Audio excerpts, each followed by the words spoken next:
Om Swastiastu. Assalamualaikum warahmatullahi wabarakatuh. Salam sejahtera bagi kita semua. Salam nama budaya, salam kebajikan, dan salam harmoni. Saya ucapkan terima kasih atas waktunya yang diberikan kepada kelompok kami. Kami dari kelompok 7 akan mempresentasikan materi mengenai ciri, perwujudan, jenis, pendekatan, dan faktor yang mempengaruhi belajar. Pada presentasi kali ini, kami akan membuka 3 sesi. Yang pertama, pemaparan materi, diskusi, dan penambahan materi. Sebelum presentasi dimulai, izinkan kami memperkenalkan anggota dari kelompok kami. Perkenalkan, nama saya Dewa Koma Eka Wijaya dengan NIM 2217011053, dan teman saya. Perkenalkan, nama saya Yohan Fadila Manik dengan NIM 2217011062, dan teman saya. Perkenalkan, nama saya Niluh Putu Yunita Swatri Dewi, NIM 2217011057. Di sini saya akan menjelaskan ciri-ciri yang mempengaruhi belajar. Yang pertama, ada perubahan internasional. Merupakan proses belajar karena adanya pengalaman atau praktik yang dilakukan secara sengaja atau disadari. Yang kedua, ada perubahan positif dan aktif. Positif merupakan perubahan tersebut baik dan bermanfaat bagi kehidupan serta sesuai dengan harapan. Aktif merupakan proses tersebut terjadi karena adanya usaha-usaha dari seseorang yang bersangkutan. Yang ketiga, ada perubahan efektif dan fungsional. Efektif merupakan apabila membawa pengaruh atau manfaat tertentu bagi siswa. Fungsional yaitu perubahan dalam diri siswa relatif menetap dan apabila perubahan tersebut dibutuhkan dapat diproduksi dan dimanfaatkan kembali.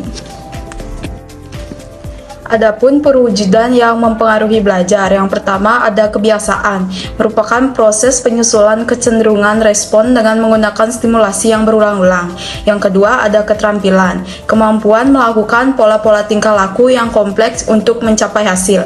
Yang ketiga ada pengamatan, proses menerima, menafsirkan, dan memberi arti rangsangan yang masuk melalui indera-indera seperti mata dan telinga.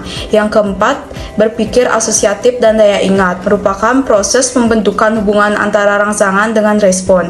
Yang kelima, berpikir rasional dan kritis, perwujudan perilaku belajar terutama yang bertalian dengan pemecahan masalah. Yang keenam ada sikap, pandangan atau kecenderungan mental. Yang ketujuh ada inhibisi, merupakan bertindak dengan cara tertentu. Yang kedelapan ada apresiasi. Yang kesembilan ada tingkah laku afektif, yaitu hasil belajar menjadi nilai diri sendiri. Selanjutnya akan dilanjutkan oleh teman saya. Baik, materi selanjutnya akan saya lanjutkan, yaitu jenis-jenis yang mempengaruhi belajar. Yang pertama yaitu belajar abstrak. Tujuannya untuk memperoleh pemahaman dan pemecahan masalah-masalah yang tidak nyata. Yang kedua, belajar keterampilan. Belajar dengan menggunakan gerakan-gerakan motorik, yakni yang berhubungan dengan urat-urat syaraf dan otot, atau bisa disebut neuromuscle. Yang ketiga, belajar pemecahan masalah. Belajar menggunakan metode ilmiah atau berpikir secara sistematis, logis, teratur, dan teliti. Yang selanjutnya, belajar rasional. Belajar menggunakan kemampuan berpikir sesuai dengan akal sehat. Yang kelima, belajar kebiasaan.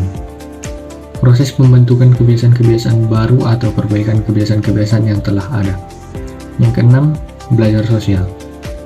Belajar memahami masalah-masalah dan teknik-teknik untuk memecahkan masalah tersebut, khususnya yang bersifat sosial dan kemasyarakatan. Yang ketujuh, belajar apresiasi. Belajar mempertimbangkan arti penting nilai suatu objek, tujuannya agar tidak memperoleh dan mengembangkan kecakapan ranah rasa yang dalam hal ini kemampuan menghargai secara tepat terdapat nilai objek tertentu. Yang terakhir yaitu belajar pengetahuan. Belajar dengan melakukan penyelidikan mendalam terhadap objek pengetahuan tertentu. Tujuannya ialah agar siswa menambah atau memperoleh informasi dan pemahaman terhadap pengetahuan tertentu yang biasanya lebih rumit dan memerlukan kiat khusus dalam mempelajarinya.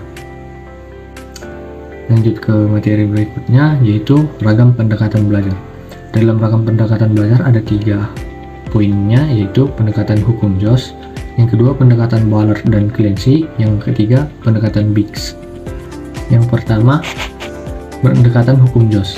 Anak yang lebih sering mempraktikkan materi pelajaran akan lebih mudah mengingat memori lama yang berhubungan dengan materi yang sedang anak tekuni. Yang kedua, pendekatan Ballard dan Clancy. Pendekatan belajar anak pada umumnya dipengaruhi oleh sikap terhadap ilmu pengetahuan, attitude to knowledge. Terhadap 2 sikap anak terhadap ilmu pengetahuan, yaitu sikap melestarikan apa yang sudah ada, conserving, dan sikap memperluas, extending. Anak yang bersikap conversing umumnya menggunakan pendekatan belajar produktif, yaitu menghasilkan kembali fakta dan informasi yang telah ada. Sedangkan anak yang bersikap extending menggunakan pendekatan belajar analitis, yaitu memilih dan menginterpretasi fakta dan informasi. Yang terakhir, pendekatan Biggs. Pendekatan belajar anak dapat dikelompokkan ke dalam 3 bentuk dasar, yaitu pendekatan surface, permukaan lahiriah, pendekatan deep, mendalam, dan pendekatan achieving, pencapaian prestasi tinggi. Ketiga bentuk dasar pendekatan belajar tersebut digunakan anak berdasarkan motifnya, bukan sikap terhadap pengetahuannya.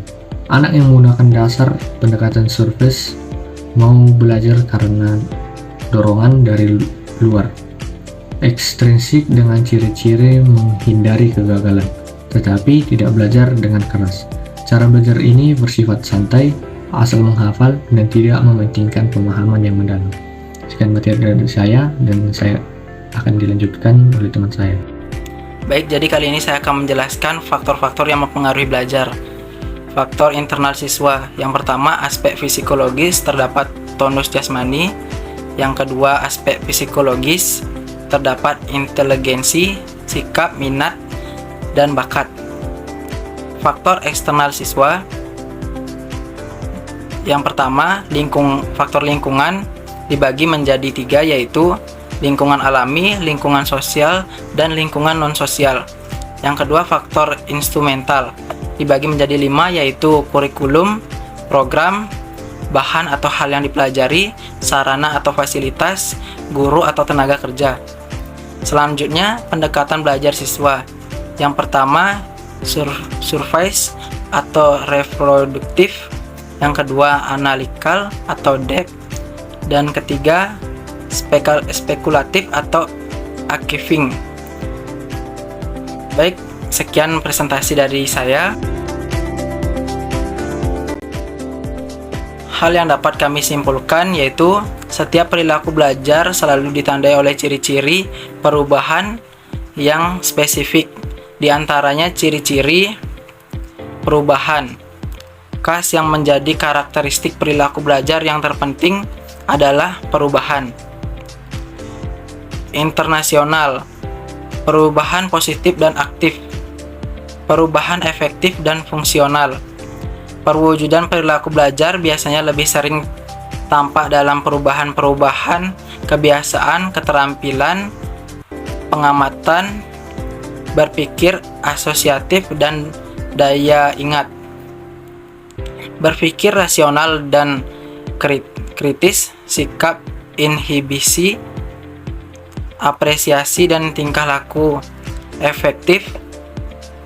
Keanekaragaman jenis belajar ini muncul dalam dunia pendidikan sejalan dengan kebutuhan manusia yang juga bermacam-macam, yaitu belajar abstrak, belajar keterampilan, belajar sosial, belajar pemecahan masalah, belajar rasional, dan belajar kebiasaan, belajar apresiasi, belajar pengetahuan. Pendekatan belajar dan strategi atau kiat melaksanakan pendekatan serta metode belajar termasuk faktor-faktor yang turut menentukan tingkat keberhasilan belajar siswa.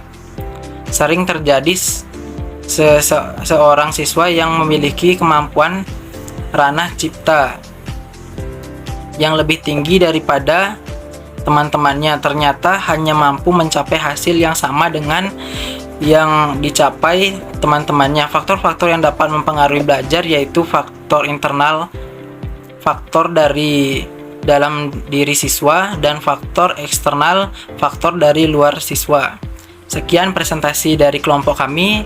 Bila ada kesalahan kata, kami mohon maaf. Kami akhiri dengan ngaturang para mesanti. Om Santi Santi Santi Om.